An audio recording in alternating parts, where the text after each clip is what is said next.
I think we'll start our session, and today it's an expert talk about unleashing the power of risk analytics in risk management. And I'm really particularly delighted to invite our guest, Dr. Claudio Antonini, who's the Director of Analytics and Enterprise Risk at the Bank of New York Mellon, as our guest speaker today. Dr. Antonini has a diverse background in nuclear, aerospace, and financial engineer for 10, 12, and 20 years in each industry, respectively. He's worked in government, in academia, consulting, and industry roles as part of or creating analytic groups, oftentimes developing risk solutions from ground zero. He's established contractual relationships between industry and academia. His alma mater was MIT, as well as various other universities, to implement or develop well-rounded, state-of-the-art projects. And for the last 5 years, he has been active in working in developing financial stability, as well as early warning systems. He's also active in the international forecasting community. So I'd like to give a big welcome to Dr. Claudio Antonini.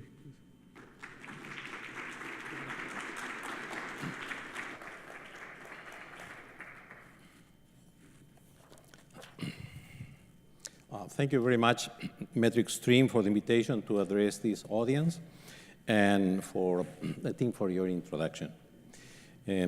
As you see, I tried not to have many risks in life, so I rely on a script that I've been working on for some time now.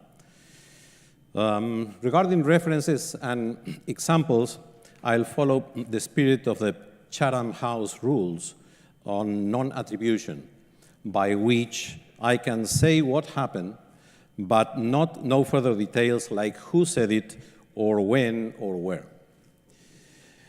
In this presentation, I will talk about what I call meta-risks, show some motivating examples, speculate about why they appear out of the blue, and offer one approach to deal with them based on what I have observed in the field. Finally, some conclusions and references. The examples are from systems that involve software, but software is, as we'll see, sometimes a small component in the big systems. The system has many nails, and any one of them can bring the kingdom down. What is the target audience for this talk? I'll show by way of an example from somebody very dear to me, my wife. In an otherwise not memorable morning inside our car, and while an alarm was beeping, she said, "Buckle up, darling, we don't want a ticket." There you have it, the result of regulations and the subsequent penalties narrowing our point of view. My wife didn't say that we have to use belts for our safety. We have to use them because that's the law. That's the typical way of understanding regulations. We start by forgetting their purpose and continue by ignoring their history, although oftentimes that history would teach us how to be prepared to face other problems. And we are neglecting that source of wisdom. Of course, I didn't say any of this to my wife in a loud voice, because as some wise husband once said, one can be right or one can be happy. So I simply buckle up, and I'm still happy. Thus, this talk is addressed to those that are interested in looking beyond the known unknowns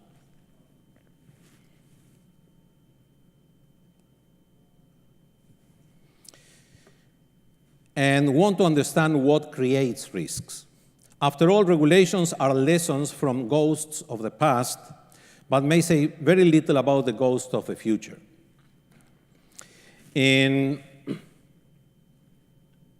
Today, a bit later, you are going to hear about known unknowns, so I'm going to talk of unknown unknowns, what I call the meta-risks, things that are beyond the normal regulations and which are typically multi-domain. So they involve technology, they involve history, psychology, philosophy, political science, linguistics, and many other disciplines that cannot handle the problem by each one by itself.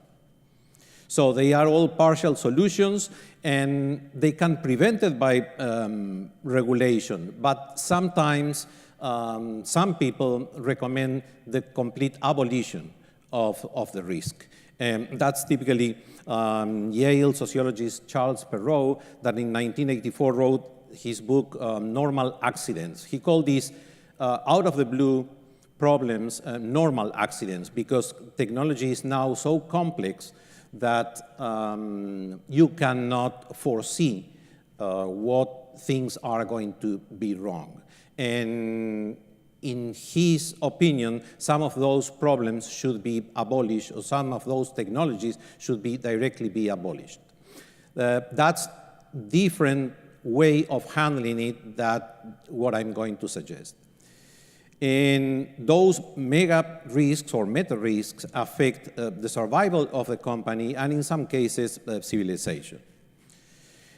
And talking about the past, and as an introduction to the topic, it will be insufficient to be prepared only for the last war. The Maginot Line was the wrong way of dealing with risk, but they continue to be built. And the US built not one, but 3 of those Maginot Lines in the past. And one of them is still working. And those were radar or actually, in some cases, just electronic wire fences. They were installations, some in the US, some in Canada, that gave early warning of incoming Soviet bombers. The earliest line was built between 1952 and 1954 and was called the Pine Tree Line, but it gave a very little warning. That one between the frontier between US and Canada. Realizing this, the second one, the mid-line, the mid-Canada line, or MCL, was built closer to where one expected the risk to come from, but returns from birds made it actually inoperable. So they built still another line, the third and final one, the distant early warning line, that was supposed to be an improvement with respect to the previous 2, providing the earliest warning and the widest coverage. Now, some of it is still working, and it's called the North Warning System, the NWS. However, we're talking of 1957. Soon after it was finished, a new threat could bypass it completely with a new threat profile. The danger didn't come close to the surface of the Earth, but from space. On October the 4th, 1957, the launching of the first Sputnik made the 3 lines obsolete overnight, and the space race was born. There you have the news about the Sputnik. The intelligence services suspected that a launch was coming by the end of 1957.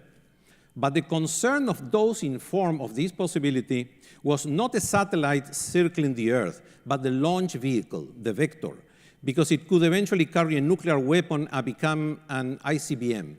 By 1957, if you remember, the Soviets had both atomic and hydrogen bombs. Of course, because his concern was not a sphere of 184 pounds that stayed in space, President Eisenhower, when he was notified, said that the news had not moved him an iota, because his concern was something that would fall from space, not something that stayed in space. For those that were not aware of the impending launch, that is, the whole industrial world, this was the Sputnik moment and altered expectations everywhere. So you build your perfect defense in any company, in any division, in any industry you are, against known risks, but all of a sudden, a worse one comes unannounced. Why do I refer to these examples.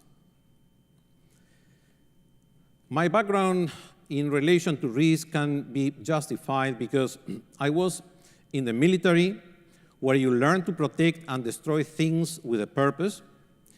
I studied nuclear engineer, and particularly naval propulsion, where you learn that you never know enough about risks.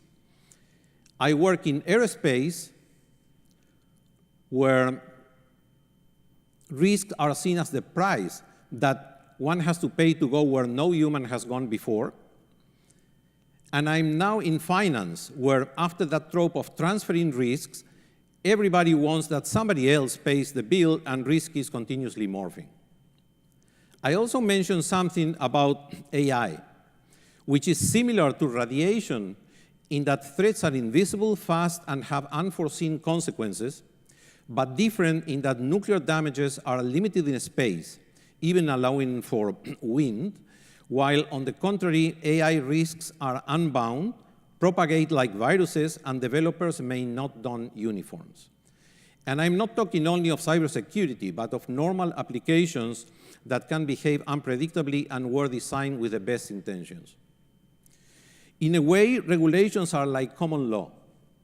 They absorb experiences and become part of the regulatory environment. That relevance of learning from the past was mentioned in 1964 by Tommy Thompson, one of the nation's foremost authorities in reactor safety, then at MIT, when he wrote the chapter 11 of a well-known book, Technology of Reactor Safety, the 2 volumes. He said, referring to one particular accident, the famous SL-1 accident in Idaho, in 1961, in which the central control rod of a reactor was extracted too far, and 3 people died. He said, it is generally believed that the SL-1 accident was the first case in which manual withdrawal of a control rod occurred. In reality, it is the 3rd case which has led to a recorded accident.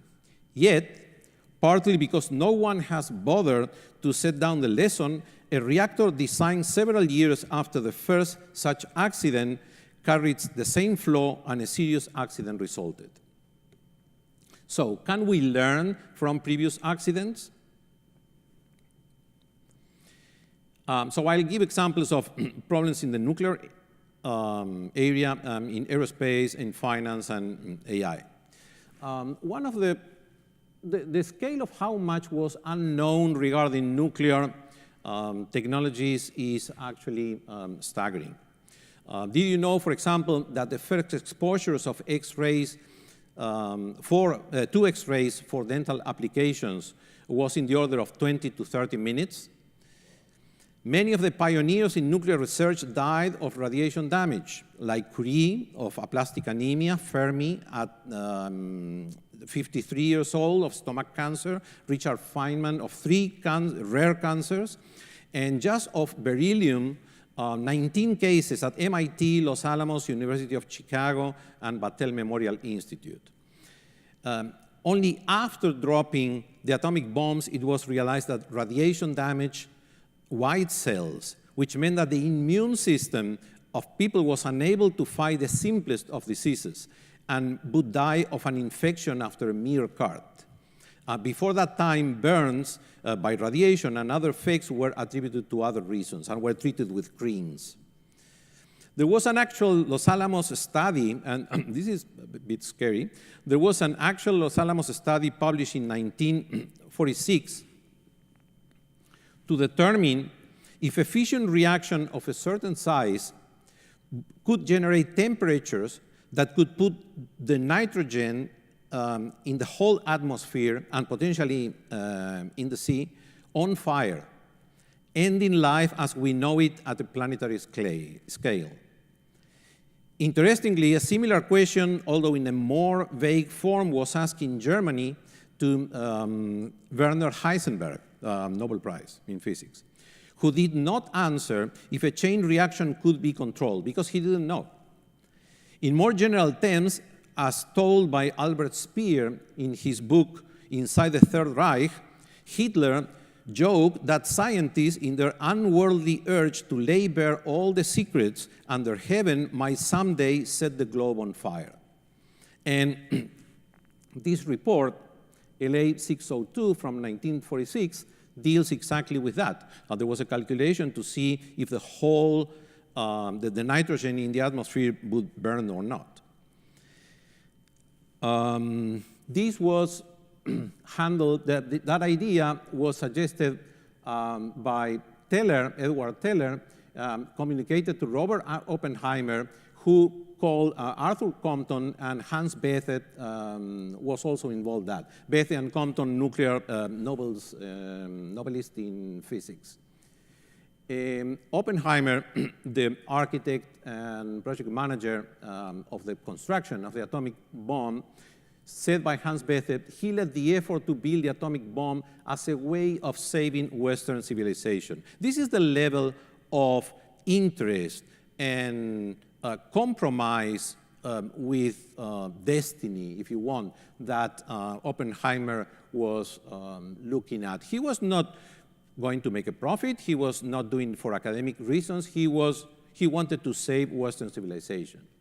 The other one, Edward Teller, the one that proposed that idea, was basically a scientist, and he was not that much interested in engineering, which was Oppenheimer's interest. But another Nobel Prize in physics, the discoverer of nuclear magnetic resonance, Isidor Isaac Rabi, said on Teller, a danger to all that's important, and the world would be a better place without him. In the obituary of the New York Times, his anti-missile efforts were his way of trying to protect his adopted country from the horrors he helped bring into the world. So these are the kind of risks and threats and almost unimaginable to the rest of the public that we are talking about. And this is the kind of problems that the military and physicists had to deal in the 1950s. However, going to more, instead of looking for a single source of demise,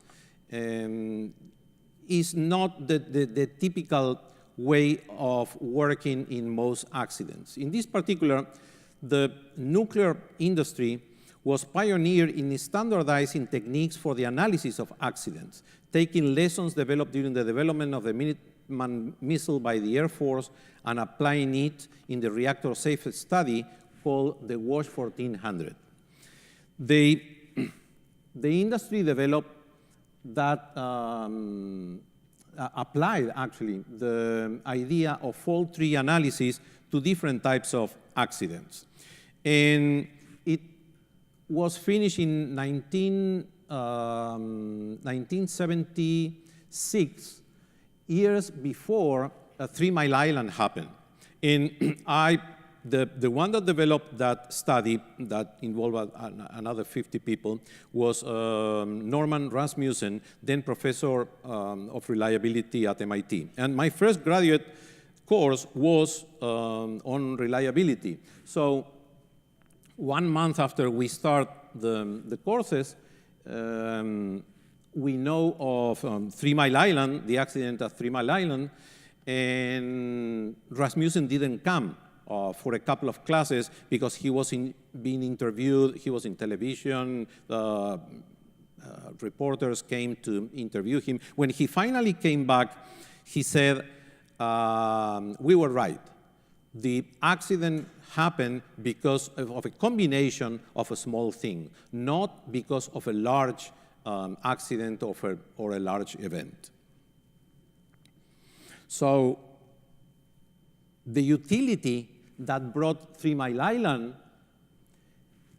had not learned from history, because years before, something like 10 years before, another power station had been built. It was the Shipping Port Power Station.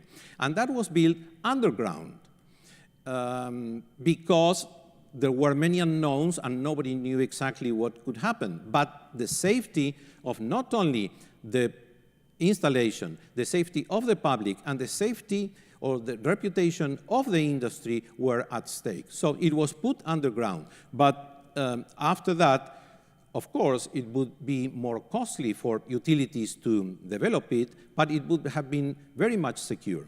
And it would have saved the industry as we know it. So after 3 Mile Island, a commission, President Carter created a commission, and the one leading it was Kemeny, at that stage, John Kemeny, at that stage president of Dartmouth College. And the conclusions of the report were not technical, mostly. So the deeper conclusions was that the fundamental problems are related to people, not to equipment. The fundamental changes must occur in organizations, procedures, and above all, in the attitudes of people. No amount of technical fixes will cure this underlying problem. As long as technical improvements are carried out in a business-as-usual atmosphere, the fundamental changes necessitated by the accident at 3 Mile Island cannot be realized. And that was in the nuclear industry. What happens in the nuclear aerospace industry? There, you have a very interesting book by Eric Schlosser, Command and Control, and the subtitle is Nuclear Weapons, the Damascus Accident, and the Illusion of Safety. And there he shows a number of cases. He said, we are better at creating complex technologies than at controlling them. He gives here a number of cases where were very close, were close calls to a large disaster. The problem with this type of nuclear disasters is that you never know exactly, after a large explosion, you never know exactly what happened. So in this case, we know what happened, and this is an analysis of some of them. For example, the second one, National Security Advisor Zygmunt Brzezinski is woken up at 2:30 in the morning by a general, and it says, NORAD says that 220 missiles are coming. He comes a few minutes later and says, no, make it 2,200 missiles. He comes a few minutes later and says, no, it's actually 0 missiles because we cannot confirm by any other means. So what had happened is that a chip, 46-cent chip, that had to print zeros or ones or, well, some character in strips that were sent to the SAC, the Strategic Air Command, and to the Pentagon, confirming every now and then that 0 missiles were coming, 0 missiles are coming, 0 missiles are coming, misfired, and wrote a 2 instead of a 0. So all of a sudden, NORAD says that 220 missiles are coming, and they believe it. So actually, Air Force One was ordered to get ready. A few airplanes were launched, safes were broken, and the secret orders were released. So a number of things happened, and Brzezinski decided after the confirmation that nothing was happened, he didn't wake up the president, and everything continued as was happening, as normal. But the previous year, there had been 3 similar accidents or near accidents. Of over 70,000 nuclear weapons built in the US, none has exploded by mistake. But some were lost, burned, and other misdemeanors. And that is detailed in that book. Another problem, Challenger. Challenger in 1986 had the problems of the O-rings. Again, a commission, And what are the conclusions of the commission? Failures in design, decision-making, and communication. Safety, reliability, quality assurance issues, and engineers were not part of the launch decision process.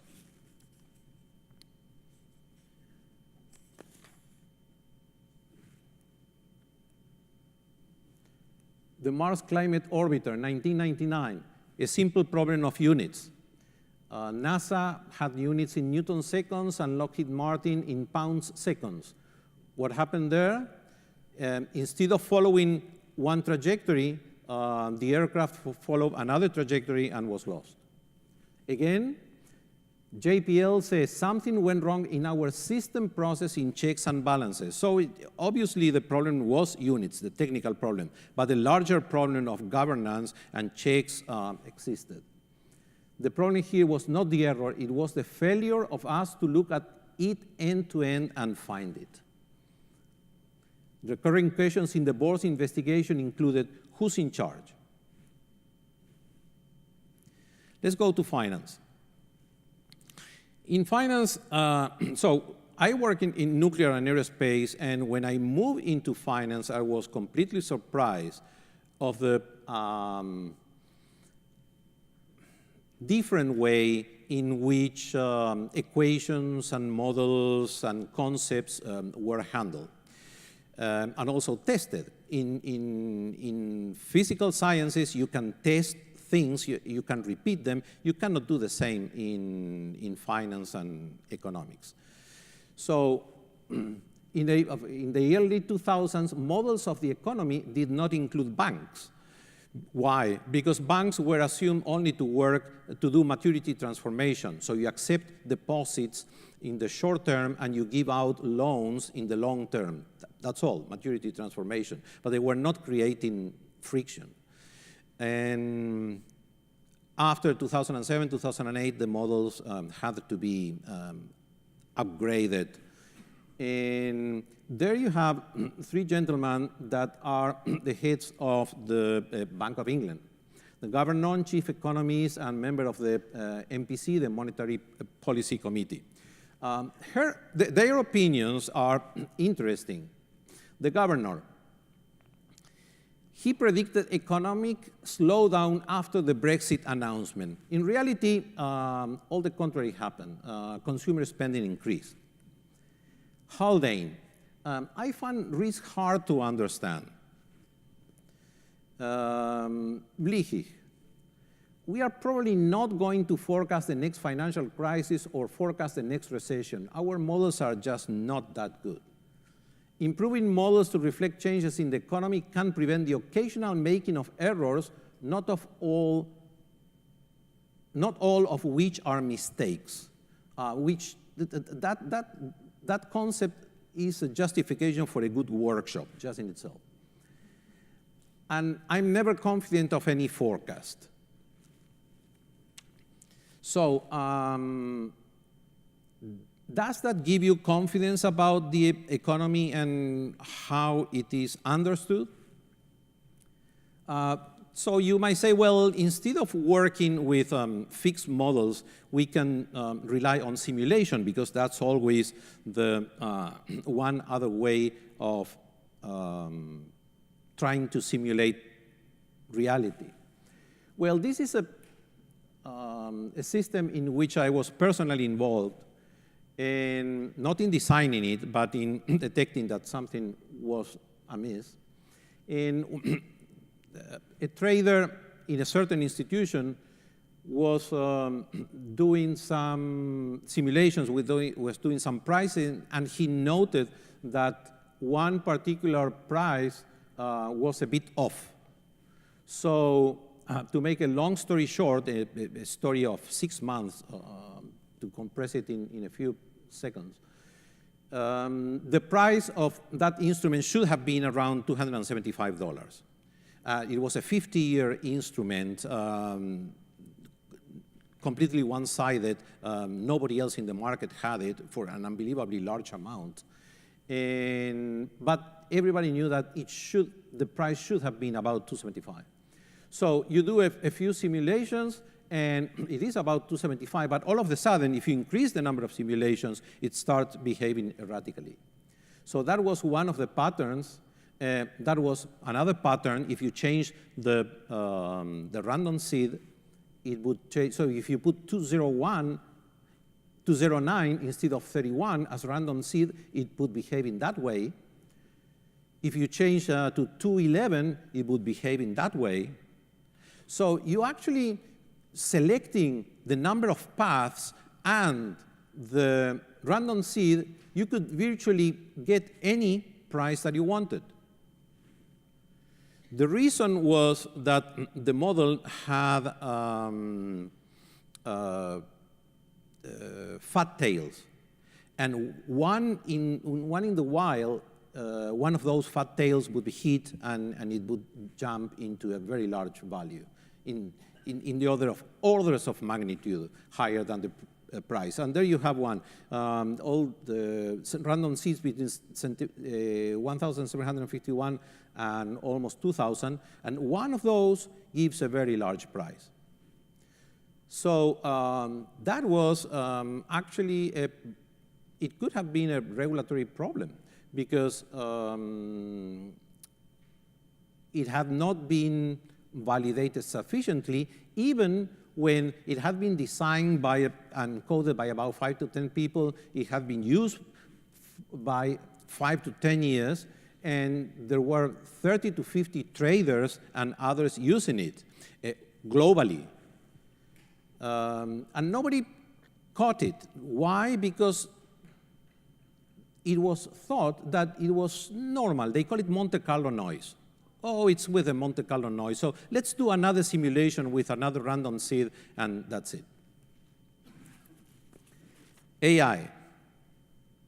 In AI, in early 2017, Facebook started working with, or one of the groups in Facebook called FAIR, started working with chatbots and letting them create their own language. And they created their own language. Those are examples of what they were saying.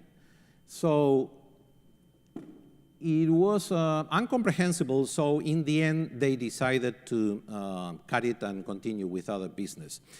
Of course, the press got it as that people were panicked, and for that reason, they were canceling it out. Well, there are different opinions about exactly what happened.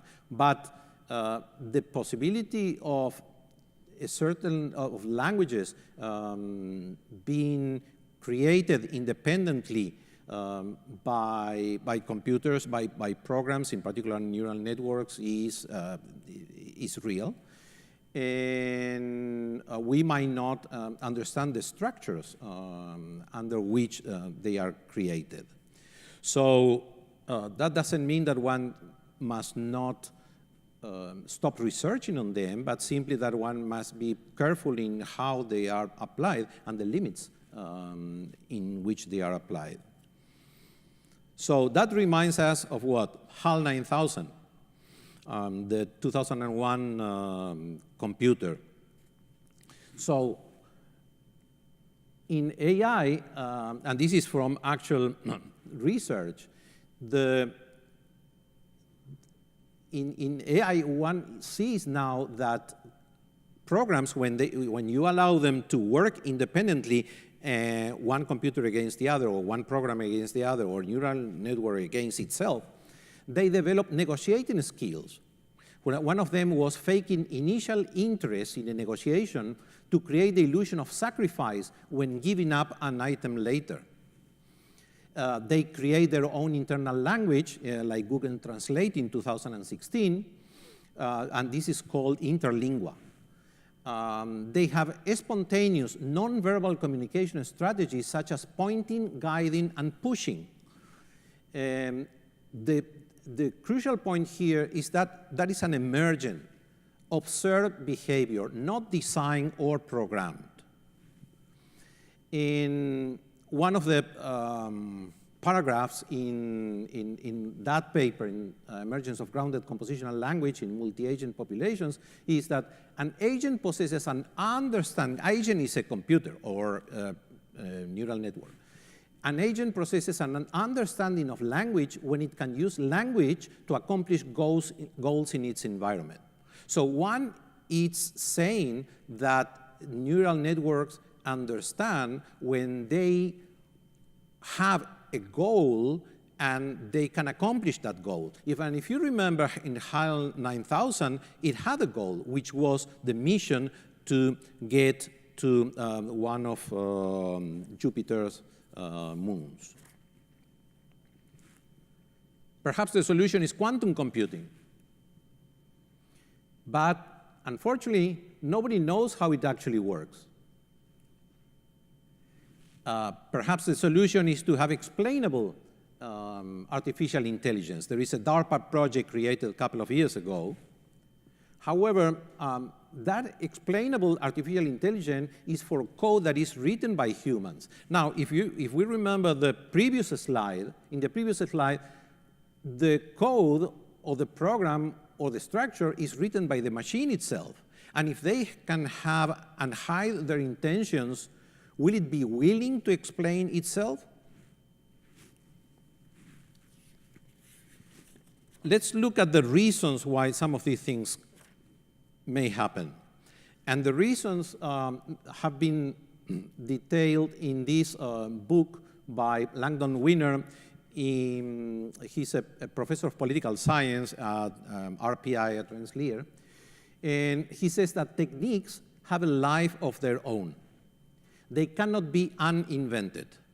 And that's my the fundamental difference with Charles Perrow, 1984 book on normal accidents. Things cannot be invented. So you cannot abolish nuclear weapons. You cannot abolish AI. You cannot abolish airplanes or whatever. You have to deal with them one way or the other. He combines ideas from Jacques Ellul, Marcuse, Louis Manford, and the question is, why are things created but we cannot control them? So, because we want to create them by curiosity, that was mentioned in the previous talk on this podium. We think that nothing bad will happen, and we cannot foresee the consequences. So, this is a map of some of the activities that comprise the idea of complexity. And as you see, is complex. And it mentions 165 individuals and MIT's Media Lab, but there are still other things that are not considered. Cognitive psychology, history, linguistics, philosophy, political science, sociology, etc. So you have to have an idea of all these things to understand complex systems. Complexity science is not chaotic. It contains elements that are simple. The elements exchange energy of information, exist multiple feedback, they interact with the environment, they have system-wide memory, and the behavior depends on interactions, not on the nature of components. And it shows emergent properties, and they are completely adaptive. And decisions have to be based on ethics, because there are no procedures. There are no regulations. So what are you going to do? You have to go to the basic principles. Why we cannot handle complexity? We cannot handle so that we talk about examples. We talk about the source of complexity, but why we cannot handle complexity? Well, simply we are not prepared to do that. We are not built to understand too complex things. And one psychologist that worked on that is George Miller. Lately he was at Princeton, where he said that one can work with, there are various ways of understanding that, but one can work with 7 plus minus 2 variables. So if you are shown all of a sudden 50, 100 variables, you cannot decide what is the best course. So you have to have ruled out procedures to handle with cases that are very complex. And somebody has to help you on that, because you alone cannot do that. And nuclear power stations receive thousands of variables, of which only something like 100 are shown in monitors. How do you decide where to start? Another problem related to complexity is our understanding of reality. So instead of psychology, now we are talking of linguistics and how one understands reality. The best example is probably Benjamin Lee Whorf. He was working at Yale until 1941, where he says that language is the one that constrains our understanding of reality. Normally, things are understood the other way around. You understand? You have reality, and then to explain it, you create a language. No, it's the other way around. The language and the ideas that you receive from the environment are the ones that constrain you, and that is your reality. So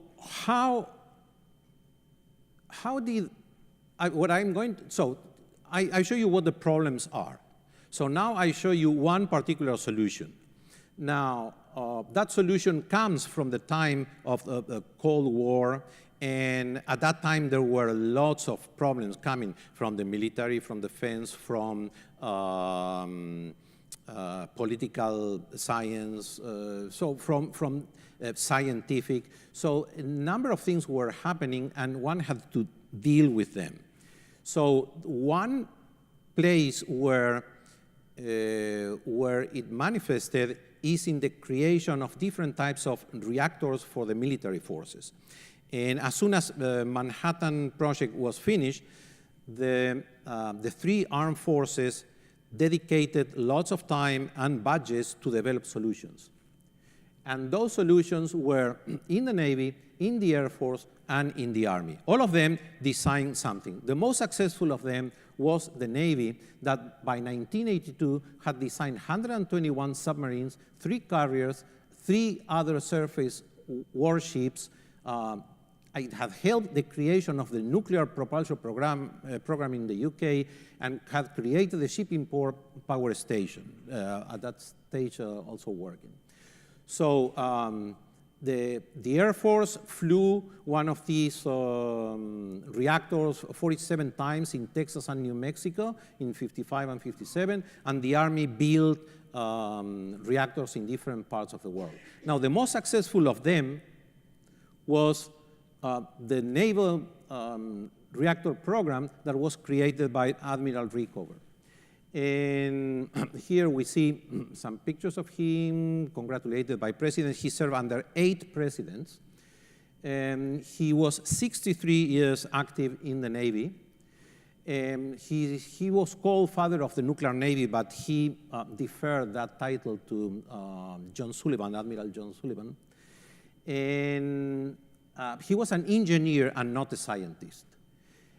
He was head of the Bureau of Ships and Nuclear Power Division, and head at the Atomic Energy Commission of the Reactor Development Division and Naval Reactors Branch. So whenever he needed something in the Navy from the Atomic Energy Commission, he wrote a memo to himself, and then he approved it immediately, which is probably the best way of dealing with things. His basic recommendation was avoid committing ships and crews to highly developmental and untried systems and concepts. That apparently goes contrary to the idea of innovation, but he said, no, I have to create a program that works. I'm going to hire other people that will work on doing innovation, and once they try and test it and demonstrate that that thing works, then we are going to apply it to ships. So here we have some of the opinions. This is probably one of the most important. When he was asked how the Nautilus was built, the submarine Nautilus was built ahead of schedule, he said, understanding the proper roles played by government and industry was the answer. Government could not rely on industry to carry out a large-scale research and development project. Doing so led to progress slower than it ought to be. cost higher than need be, and a final product not as good as it should be. To get what it wanted, the government had to make the technical decisions. The government, therefore, had to have its own people who had to be strong in technology as well as administrative ability. The man in charge mattered more than the organization. He had to be willing to risk his career and fight bureaucracy and inertia in government and industry. I have to cut short because I have very little time left. But this is important. His way of thinking was to work in two levels at the same time. One was the day-to-day activities. What you have to do it well, you have to do it consciously, you have to understand the systems, you have to know what you're doing. But the second level is the one that is usually forgotten or sort of implied, but not explicit, is the far and wide concept, is to develop meaningful traits that help an individual perform wider roles in life, become a useful citizen in a society, and act as a valuable role player in our civilization. Remember what Oppenheimer said, saving the Western civilization? Here we have it. These qualities define an education. It's not training, it's not skills, it's education. These roles create a professional, not a technician. They are based on everlasting principles and far-reaching purposes. For example, creativity, not dexterity. These attitudes define character. And with this, I have to finish. You can look at some of the reference on Admiral Rickover and his management style, and I think that that is applicable to small and large organizations. Nothing beats knowing what you are doing and doing it for a good cause. Thank you. That's it.